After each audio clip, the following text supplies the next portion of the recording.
तर कसं आहे मित्रांनो, मी आयुष माने, स्वागत आहे तुमचं एका नवीन ब्लॉगमध्ये. तर जेवढे मी आत्तापर्यंत स्केचेस काढल्यात 10वीपर्यंत, पुन्हा ड्रॉइंग काढल्या, ती पेंटिंग काढल्यात, ते मी तुम्हाला सर्व दाखवणार आहे. पण ते बघण्या अगोदर तुम्ही जर आपल्या चॅनलला सबस्क्राईब केलं नसेल तर पहिल्यांदा आपल्या चॅनलला सबस्क्राईब करा आणि खाली जे बेल आयकन दिसतंय त्याला ऑलवर सेट करा, जेणेकरून आपले व्हिडिओ तुमच्यापर्यंत पहिल्यांदा पोहोचतील. तर चला, मी तुम्हाला माझे काही टॉप आणि चांगले स्केचेस दाखवतो, तुम्हाला पेंटिंग दाखवतो. आता मी तुम्हाला माझा एक स्केच दाखवतोय. हा स्केच कोणाचा आहे हे कमेंटमध्ये नक्की सांगा. आणि मित्रांनो, हाच तो स्केच आहे ज्याच्याबद्दल मी आता बोलत होतो. हा कोणाचा स्केच आहे हे कमेंटमध्ये नक्की सांगा. आणि हा स्केच बनवाय मला पूर्ण 3 तास लागलेले. हा स्केच तुम्हाला लांबूनच बघता कळलं असेल की कुठला स्केच आहे. तर हा आपल्या सुशांत सिंगचा स्केच आहे, तुम्ही बघू शकताय. हा स्केच काढताना पण मला बराच वेळ लागलेला आणि हा माझा फेवरेट स्केच आहे. आणि आता जो मी तुम्हाला स्केच दाखवणार आहे तो माझा लय खूप आवडता स्केच आहे आणि मी त्याला असं म्हणजे एका प्लॅस्टिकच्या बॅगमध्ये असं कव्हर करून ठेवलंय. तर चला, तुम्हाला मी तो स्केच दाखवतो. तर हा आहे आपल्या तारक मेहता मधल्या जेठालालचा स्केच. हा खूपच भारी बनलाय.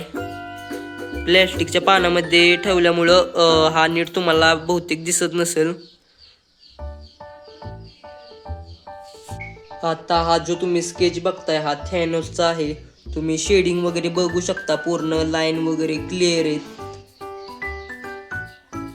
हा पण खूप टाइम देऊन स्केच बनवलाय.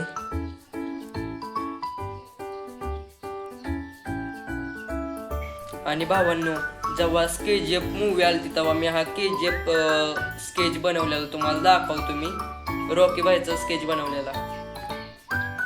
हा जेव्हा स्केच काढला तेव्हा माझ्याकडं पेन्सिल वगैरे नव्हते, म्हणजे असं तेव्हा एवढं माहीत नव्हतं ड्रॉइंगचं. तेव्हा हा साध्याच पेन्सिलनं काढलेला, म्हणजे मी कलर पेन्सिल काळ्यावाल्या.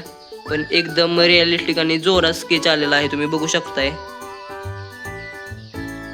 आणि हा जो स्केच आहे हा रणवीर सिंगचा स्केच आहे, तुम्ही बघू शकताय. आणि हा मी HB पेन्सिलने बनवलेत. म्हणजे आत्तापर्यंत मी तुम्हाला जेवढे स्केचेस दाखवलेत ना मागं, म्हणजे ते स्केचेसच्या पेन्सिलने बनवलेले आहेत. HB पेन्सिल बघा, ते जास्त डार्क स्केचेस दिसतात ना तुम्हाला रिअलिस्टिक, ते मी सगळे HB पेन्सिलने बनवलेले आहेत.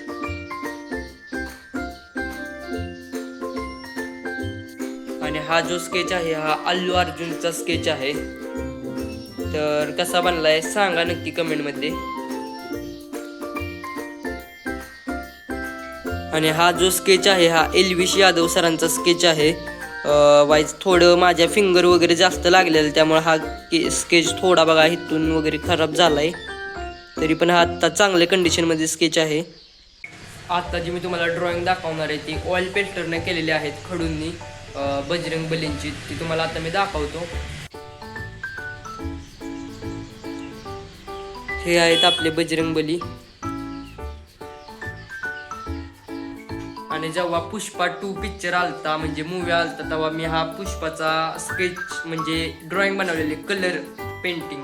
तर मी झुकेगा नहीं साला तुम्हाला दाखवतो.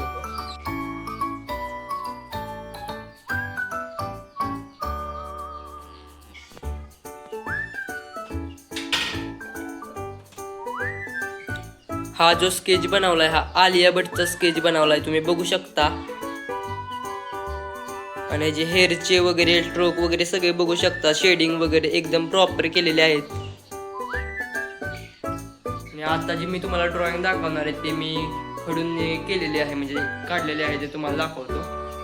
ही ड्रॉइंग मी क्रिसमसच्या वेळेस काढलेली, म्हणजे आपली तेव्हा मी लहान होतो. पण कसलं भारी आली ड्रॉइंग बघा की. तर भावांनो, हा माझ्या टॉप स्केच पैकी हा एक स्केच आहे. मी तुम्हाला जो दाखवतो तारक मेहता का कॅरेक्टर मधला पत्रकार पोपटलाल, ते तुम्हाला दाखवतो. आणि माझा हा सगळ्यात फेवरेट म्हणजे स्केच आहे तो. हा स्केच काढताना मला पूर्ण 4 तासांचा वेळ गेलेला आहे. 4 तासात हा मी स्केच काढलेला आहे. एवढा म्हणजे मेहनत करून मी हा स्केच काढलेला आहे. तर ह्या स्केचसाठी 1 लाईक तर तुम्ही करू शकताय. आणि आता मी तुम्हाला जो स्केच दाखवणार आहे तो आहे आपल्या सगळ्यांचा फेवरेट अक्षय कुमार. तर चला, मी अक्षय कुमार सरांचा तुम्हाला स्केच दाखवतो. एकदम रिअलिस्टिक आणि खूप मस्त स्केच बनलेला आहे.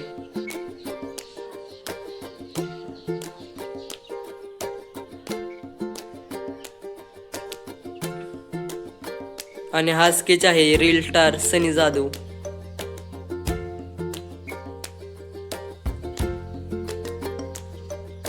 तर आता मी तुम्हाला दाखवणार आहे माझ्या पोस्टर कलर पेंटिंग्स. तर चला तुम्हाला दाखवतो. आहे आपली चित्रकलेची वही.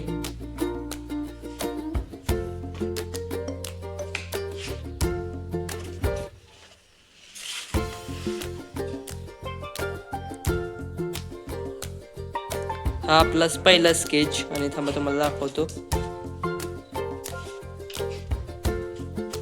हा माझा सगळ्यात आवडता आणि माझा म्हणजे सगळ्यात भारी स्केच आहे. म्हणजे पेंटिंग मधला माझा हा सगळ्यात आवडता स्केच आहे. तुम्ही बघू शकता म्हणजे शेडिंग वगैरे प्रॉपर सगळे सातारा बस स्थानकचे हे चित्र आहे.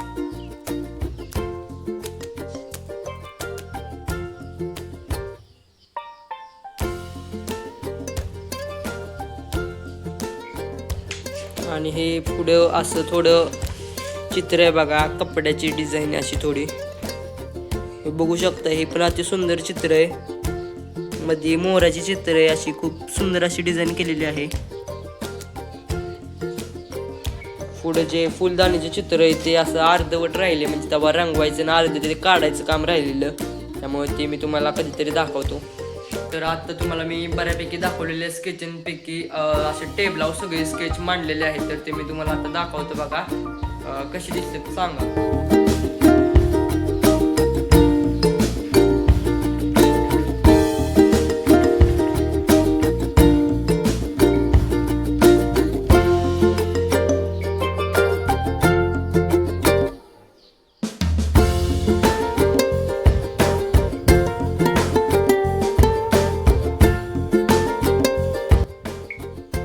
तर कसं वाटलं तुम्हाला आजचा ब्लॉग आवडला असेल तर आपल्या चॅनलला सबस्क्राईब करा आणि बेल आयकॉनला ऑलवेज सेट करा आणि तुमच्या भावाला असा सपोर्ट करा. धन्यवाद.